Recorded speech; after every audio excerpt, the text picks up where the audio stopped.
Let me turn now to biblical theology.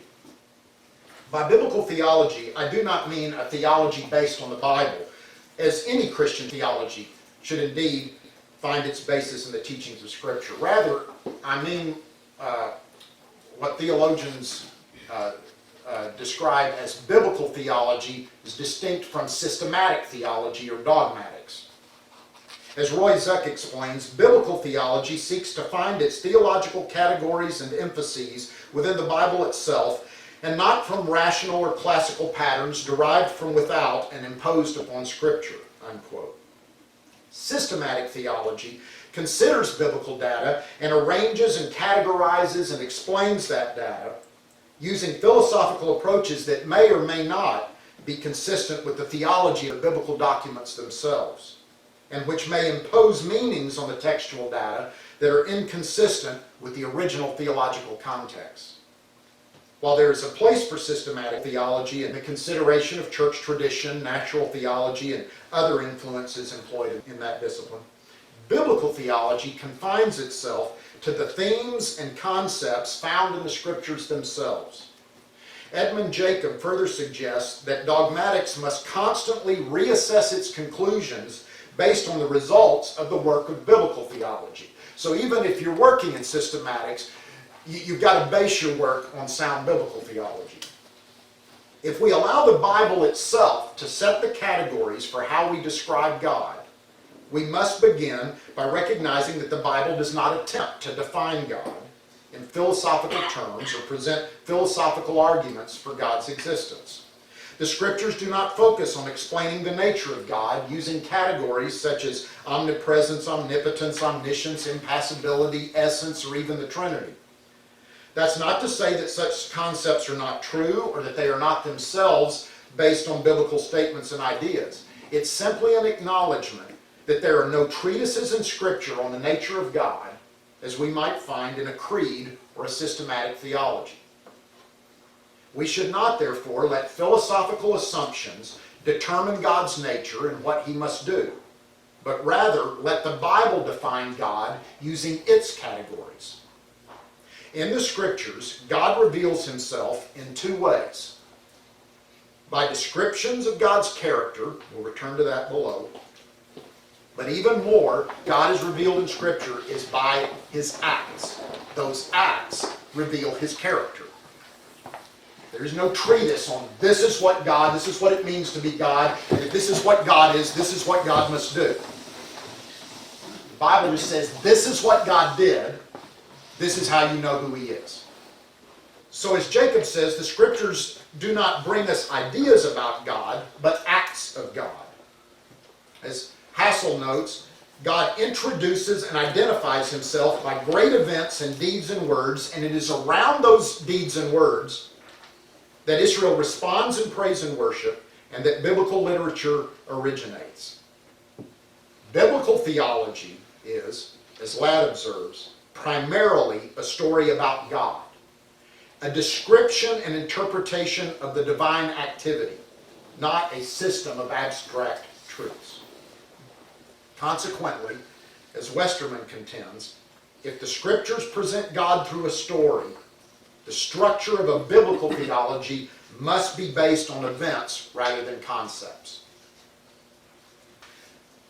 It is perhaps all but universally recognized that the theology of the New Testament centers on the death and resurrection of Jesus.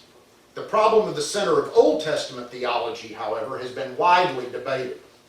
Kaiser points to the promise of God, Eichrodt to the covenant theme, von Rad to the narration of the mighty acts of God, and so on. Scholar after scholar has proposed different centers to Old Testament theology. Hassel argues that none of these can account for the theological perspectives of all the Old Testament Scriptures, especially the wisdom literature, and so he says the center of the Old Testament is simply God. And he has a point to make. I obviously cannot settle that debate, but I will contend in this paper, somewhat in keeping with von Rad, that Old Testament theology centers in the story of God's mighty acts, acts which reveal God's nature, especially as the God of steadfast loving kindness.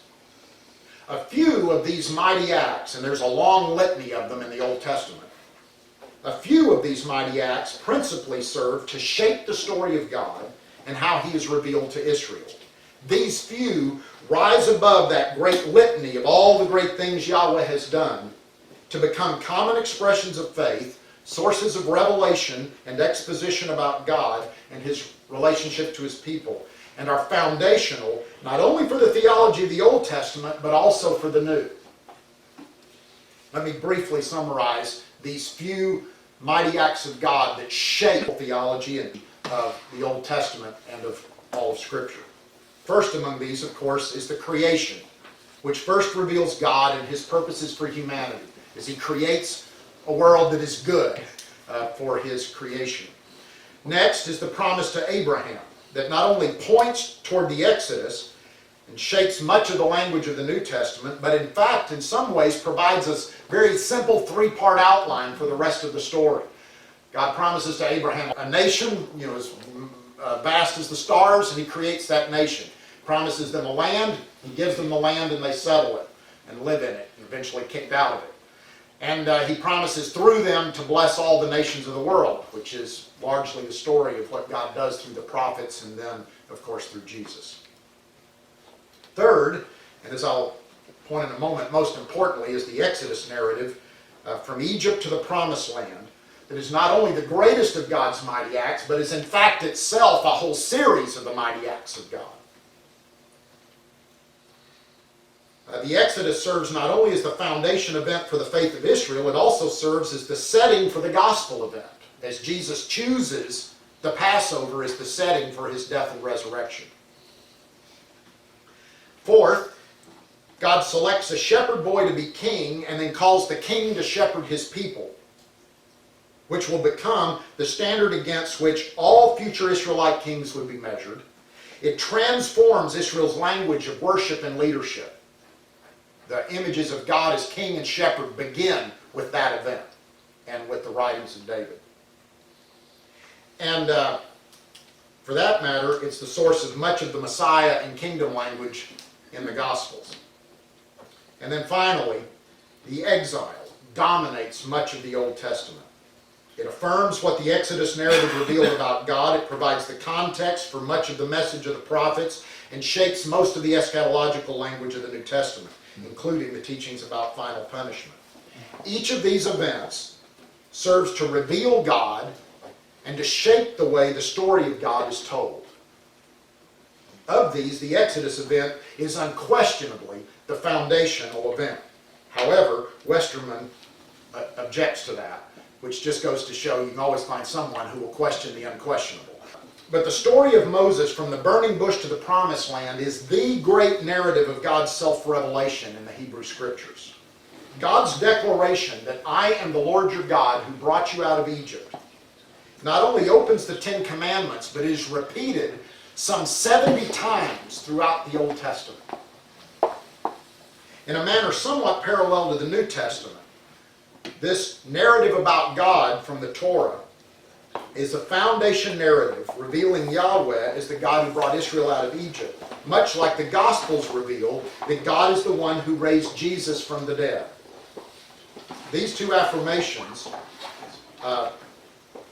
that God brought Israel out of Egypt and that God raised Jesus from the dead, serve as the core of the Bible's revelation of God.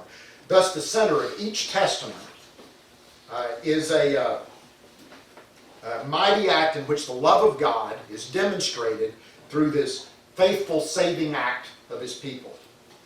This framework will help us describe two great themes in Old Testament theology, each of which is particularly relevant, I think, to the discussion of hell: God's steadfast love and his justice. God's character is revealed and described in the Scriptures with terms such as holiness, faithfulness, justice, love, and so on. Chief among these, of course, is his love. The story of God's deliverance of Israel from Egypt includes perhaps the most significant theological statement of the Old Testament in describing God. So, first is his act. But now here's a statement that describes then this God who brought Israel out of Egypt. This statement comes from the Exodus narrative. in Exodus 34, as God reveals himself to Moses and declares, the Lord, or Jehovah, Jehovah, Yahweh, Yahweh, a God merciful and gracious, slow to anger, and abounding in steadfast love and faithfulness, keeping steadfast love for thousands, forgiving iniquity and transgression and sin, but who will by no means clear the guilty, visiting the iniquity of the fathers upon the children and the children's children to the third and fourth generation. That statement is quoted repeatedly throughout the Old Testament, though not nearly as often as the one about God bringing Israel out of Egypt. Moses quotes it in the wilderness, and Jonah at Nineveh, though for conflicting reasons, interestingly. You remember, Moses is appealing to God's mercy. Jonah is complaining about God's mercy. Nehemiah cites it in his great prayer. The psalmist declares it in worship a number of times, and Joel cites it in his preaching. It is the statement in the Old Testament about who God is because it comes from the mouth of God himself. These descriptions of God's character use a word that is notoriously difficult to translate into English. The Hebrew word chesed was translated as loving kindness by the American Standard Version, steadfast love by the RSV, and just love by the NIV, which I don't think is really adequate. The word suggests the kindness shown by God out of his own mercy, especially in the context of his covenant relationship of love. So it's a word that has context of mercy wrapped up in it as something God kind of gives to those who don't deserve it, but he grants it. It's his kindness shown to people, his love that is visible. It's not a word, it's not the same as the Hebrew word ahav that you would use for loving someone. This is a word that really is seen in actions of loving kindness. It is the Old Testament's favorite word for the love of God. And interestingly, I think its closest parallel in the New Testament is probably Paul's word grace. The two words mean something very similar in the way they're used in the Old Testament and in Paul. While the Exodus 34 text includes a word of judgment, that judgment is poured out to the third and fourth generation, not infinitely. More importantly, to the third and fourth generation is contrasted with showing steadfast love to thousands. As Albright stresses in his brief but excellent little Old Testament theology for use by Bible students and in churches called He Loves Forever, he says, quote, despite popular opinion, the primary characteristic of God in the Old Testament is love. His love is intense and unremitting. His love is forever. This point cannot be stressed too much. The wrath of God is a secondary characteristic, unquote. It's amazing how many people think the God of the Old Testament is a God of wrath, the God of the New Testament is a God of love, and that just simply isn't true of the Old Testament narrative. This theme continues, of course, as the heart of New Testament theology, especially in John's focus on love and Paul's focus on grace. It is no coincidence that the two most significant statements about God in the Old Testament both come from the Exodus narrative. God's character is revealed primarily through his great acts. And so God's steadfast love is most especially revealed through his merciful act of deliverance of his people. Just as in the New Testament, God's love is most clearly seen in the death and resurrection of Jesus, where his act demonstrates his love and mercy. The love of God, Albright says, is obvious not because of some misty sheen that hangs over the universe or an ecstatic emotion that overpowers the human heart, but because of his concrete, dramatic acts of salvation on behalf of his people. In my opinion, the greatest challenge to the traditional view of hell is that it elevates other qualities of God above the primary scriptural description of God as one who abounds in mercy and love. Even if it may be argued that God's justice or holiness requires severe punishment of wickedness, the idea that God would deliberately create billions of beings whom he knows will sin, and then keep them alive for all eternity to suffer the unspeakable torments of hell is incredibly difficult, I would say now impossible, to reconcile with the central overarching description of God through Scripture. That narrative tells a different story of God. The story of the Bible is the story of a God on a mission to save humanity out of His merciful, loving kindness. It is a story that begins and ends in the garden. And eternal torment seems terribly out of place in that story.